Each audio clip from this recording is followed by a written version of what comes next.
You know, a lot of brothers and sisters are paying attention to what these people want us to do. And I would tell you, a lot of people benefit from black people crashing out, from black people in the street rioting, from black people being in pain and suffering. Oh, they really benefit off of that. And they're not getting that. And that's really what a lot of it is, because a lot of narratives can be continued. But I want to play what this young sister had to say about some of this, but we won't get into who really benefits with black people crashing out. This how you know they want us to get involved in something. Listen how they summoned us on the news. This don't got nothing to do with George Floyd.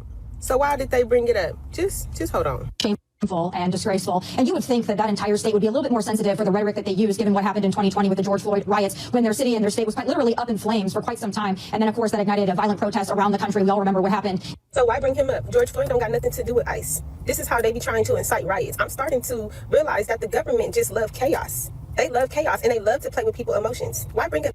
So the young sister is discovering that the government loves chaos. Yes, it do. It loves chaos for many reasons.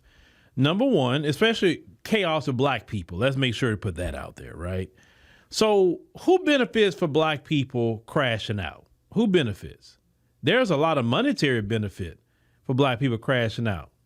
Okay, one, it gives legitimacy and reason to give a lot of funding to law enforcement.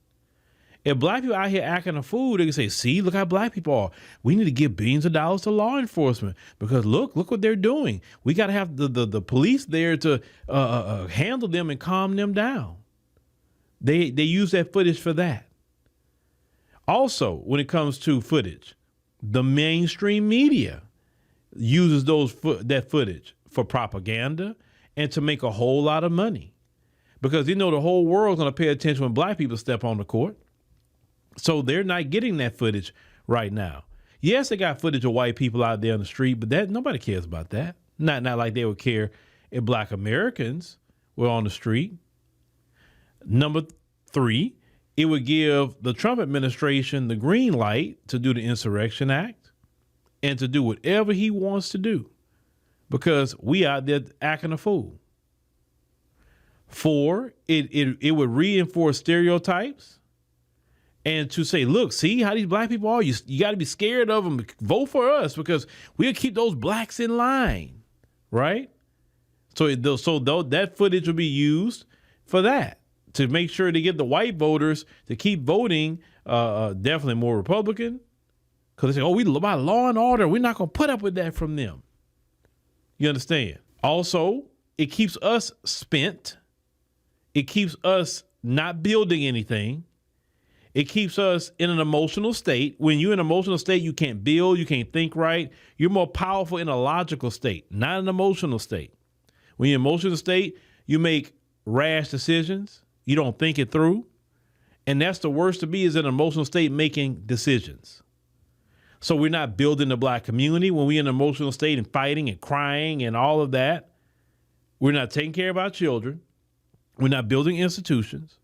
We're not doing nothing worthwhile while we out there fighting and crying and uprising and all of that. And they know this. If we can keep black people in an emotional state, we keep black people not focused on themselves, we keep them not building anything, we keep them in this little loop they're in. This is why they are so worried about why we sitting down, resting, being quiet, and being at peace.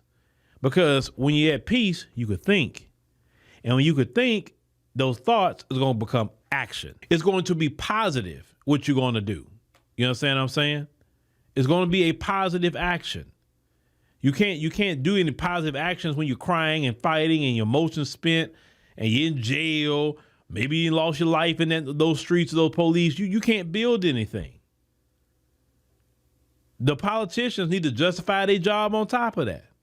Oh, see, we're going to do this law and that law. And you know what I'm saying? But they can't do it if black people aren't there.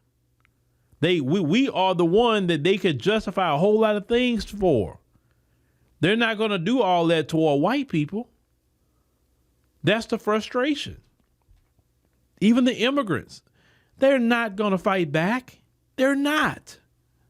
Even the people they can't deport, though their children that were born here, right? They're not going to fight back. And they have every reason to fight back. And they're not. So they want black emotional chaos. That's what they want. And they're not going to get it. Because we've seen the play. We know what they're going to do. This is nothing but a remix for us. And we're not going to play into their hands. That's what it's going to be. That's why they keep questioning, where's black people? Where's black people? Where's black people? In our house. Stop harassing us. Leave us alone. Go find the Asians. Go ask them. Because you know what? As black Americans, we tired of fighting with y'all. That's old. That's so old. Enough is enough. Y'all do what you do. We're going to do what we do over here. Man, we don't care what you're doing. Do what you do. Just leave us alone. Leave us alone. So a lot of people benefit. Yes, they benefit, but we're not giving them nothing. We're not giving them a thing. And that's very shocking because even the Democrats depend on us being in this emotional state because emotional state causes us to fear vote, right? And the Democrats want us fear voting. Oh, my God, I got to go vote for Democrat because, oh, my God, I'm scared of what the Republicans going to do to us. Yeah. Come on, we're going to protect you. We're going to do a new law. We're going to do. And now you're not like, I don't care about them Republicans. They ain't doing nothing I haven't seen already. And the Democrats like, man, I ain't really liking that response because I'm worried they may not come vote for us because they're not scared. You see people like Boulay Martin always trying to scare you. Oh, boy, they gonna get you. Like, they get you when Democrats are in office. What you think when Democrats get in office, black people are left the hell alone? No. So black people like, no, if I come out, you're going to give me something. And if not, I have to sit it out. And you can just have more of a chaos with Trump. That's cool. It don't bother me. They don't like that. So they need us out there. They need us scared. They need us emotional. They need that. But they're not getting it. And those days of us doing that are over. Now, you may have a couple of black folks go out there and be silly, and they'll pay the price for that. When the community told you to sit down, you sit your behind down because you're not going to have no support. We're not coming out. If they gun you down, we're like, hey, man, you learned the hard way. You shouldn't have been out there. You don't go out there without your backup of your community. Them folks not going to back you up. They don't back up their own people. But we're not going to give them the images they want, the crying they want, the emotion, the pain they want. No, we're not giving them our energy.